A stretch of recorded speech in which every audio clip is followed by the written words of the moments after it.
எனது பிப்ரவரி 29ஆம் தேதிக்கு அப்புறம் பேடிஎம் யூஸ் பண்ண முடியாதா? என்னப்பா இப்படி குண்ட தூக்கி போடுறீங்க? எல்லா இடத்துலயும் இந்த பேடிஎம் தானே யூஸ் பண்ணிட்டு இருக்கோம்.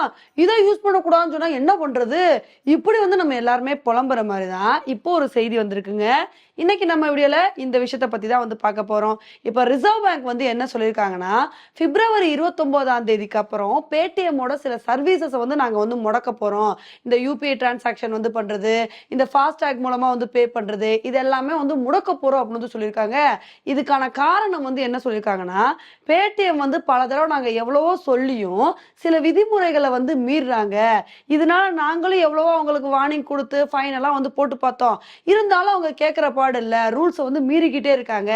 இதனால அவங்களோட சர்வீசஸ் நாங்க கட் பண்ண போறோம்னு சொல்லிட்டு இந்த மாதிரி சொல்லியிருக்காங்க. இதை கேட்டோடனே ஒரு சில பேர் ஷாக் ஆகலாம். என்னப்பா, நான் பேடிஎம் வேலட்ல அம்புட்டு காசு வச்சிருக்கேன், இது மட்டும் இல்லாம எனக்கு பேடிஎம்ல கேஷ்பேக்ல நிறைய காசு வரணும்ப்பா, இதெல்லாம் வராதா, அவ்வளவுதானா, பேடிஎம் முடக்கிட்டா அந்த காசு அவ்வளவுதானா அப்படின்னு கேட்கலாம். அந்த மாதிரிலாம் கிடையாதுங்க. இதுக்கு கிளியரா விளக்கம் கொடுத்துருக்காங்க. உங்களுக்கு பேடிஎம்ல இருந்து கேஷ்பேக் அமௌண்ட் வரணும்னா கூட, இல்ல வேலட்ல நீங்க பணம் வச்சிருந்தா கூட, அந்த வேலட்ல பணம் இருக்கிற வரைக்கும் நீங்க டிரான்சாக்ஷன் பண்ணி யூஸ் பண்ணிக்கலாம். அதே மாதிரி கேஷ்பேக்ல வர வேண்டிய பணமும் உங்களுக்கு வர நாள் கரெக்டா வந்துரும். அதனால என்ன சொல்லியிருக்காங்கன்னா, இனிமேல் புதுசா பேடிஎம்ல பாத்தீங்கன்னா டெபாசிட் பண்றது, சோ இந்த மாதிரி பண்றதை ஏத்துக்க முடியாது. ஆல்ரெடி வேலட்ல அமௌண்ட் வச்சிருக்கவங்க யூஸ் பண்ணிக்கலாம் அப்படின்னு சொல்லியிருக்காங்க. ஆனா இனிமே பிப்ரவரி 29ஆம் தேதிக்கு அப்புறம் இந்த மாதிரி பேடிஎம் வேலட்ல பணம் போடுறது, இந்த மாதிரி பேடிஎம் யூபிஐ டிரான்சாக்ஷன் யூஸ் பண்றது, இதெல்லாம் யூஸ் பண்ண முடியாதுங்க. இந்த சர்வீசஸ் எல்லாத்தையுமே ரிசர்வ் பேங்க் பேன் பண்ணிடுவாங்க. சோ இதனால யாருக்கு ஒரு மிகப்பெரிய ஆபத்தா அமையும் அப்படின்னா, சின்ன சின்ன கடைக்காரங்களுக்கு மிகப்பெரிய ஆபத்தா அமையுங்க. ஏன்னா அவங்க பாத்தீங்கன்னா பேடிஎம் கோடை யூஸ் பண்ணி அவங்க பேடிஎம் பாக்ஸஸ்லாம் வச்சு அது மூலமா தான் பணத்தை கலெக்ட் பண்ணிட்டு வந்துட்டு இருக்காங்க.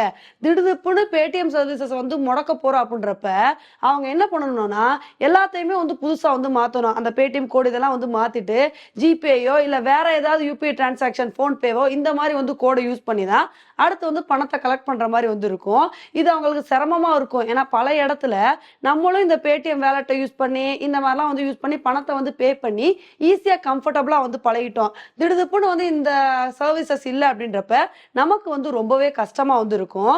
ஒரு சில பேர் கேட்கலாம், சரி இப்ப ரிசர்வ் பேங்க் இந்த மாதிரி சர்வீசஸ் பிப்ரவரி 29ஆம் தேதிக்கு அப்புறம் முடக்கிறோம்னு சொல்லியிருக்காங்க. திரும்ப அதுக்கப்புறம் பேடிஎம்னால வரவே முடியாதா, அவ்வளவுதானா, பேடிஎம் மறந்துட வேண்டியதானா அப்படின்னு கேட்கலாம். இதுக்கும் வாய்ப்பு இருக்குங்க. இப்ப பேடிஎம் அதுக்கு முன்னாடி நாங்க நீங்க சொல்ற ரூல்ஸ் எல்லாத்தையுமே ஃபாலோ பண்றோம், நீங்க அபராதம் விதிச்ச பணத்தையும் நாங்க கட்டிடுறோம், உங்களோட கண்டிஷன்ஸ்க்கு நாங்க உட்படுறோம் அப்படின்னா பேடிஎம் சர்வீசஸ் கண்டினியூ பண்ணுவாங்க. இல்ல இல்ல அவங்களோட ரூல்ஸ் எல்லாம் ஃபாலோ பண்ண முடியாது, எங்க இஷ்டத்துக்கு தான் நாங்க இருப்போம் அப்படின்னா Paytm full and full Reserve Bank ban பண்ணிட்டு போயிட்டே இருப்பாங்க. இப்ப இது மட்டும் இல்லாம இதனால இன்னொரு பிரச்சனை என்ன இருக்குன்னா, நிறைய பேர் பாத்தீங்கன்னா ஃபாஸ்டாக்ல பணம் பே பண்றதுக்கு இந்த பேடிஎம் யூஸ் பண்ணி தான் ஃபாஸ்டாக் ஸ்டிக்கர்ஸ் எல்லாமே ஒட்டியிருக்காங்க. பிப்ரவரி 29ஆம் தேதிக்கு அப்புறமும் இந்த ஒரு பேன் நீடிச்சு. இந்த பேன் ரிவோக் ஆகலன்னு வச்சுக்கோங்களேன், அவங்க புது ஃபாஸ்டாக் ஸ்டிக்கர்ஸ் மாத்தணும். பேடிஎம் எடுத்துட்டு வேற ஏதாவது கம்பெனி யூஸ் பண்ணி ஃபாஸ்டாக் ஸ்டிக்கர்ஸ் ஒட்டினா மட்டும்தான் அவங்களால ஃபாஸ்டாக்ல பணத்தை செலுத்த முடியும். இல்லைன்னா ரொம்ப கஷ்டமா போயிடும். ஸோ இந்த மாதிரி பிப்ரவரி 29ஆம் தேதிக்கு அப்புறம் பேடிஎம் சர்வீசஸ் பேன் பண்ணாங்க அப்படின்னா இதனால பல பிரச்சனைகள் இருக்கு. ஸோ இதனால உங்களுக்கு ஏதாவது பிரச்சனை ஏற்படுமா அப்படின்றத என்னோட கமெண்ட் செக்ஷன்ல போடுங்க. இதே மாதிரி இன்னொரு உங்களை மீட் பண்றேன். Bye friends.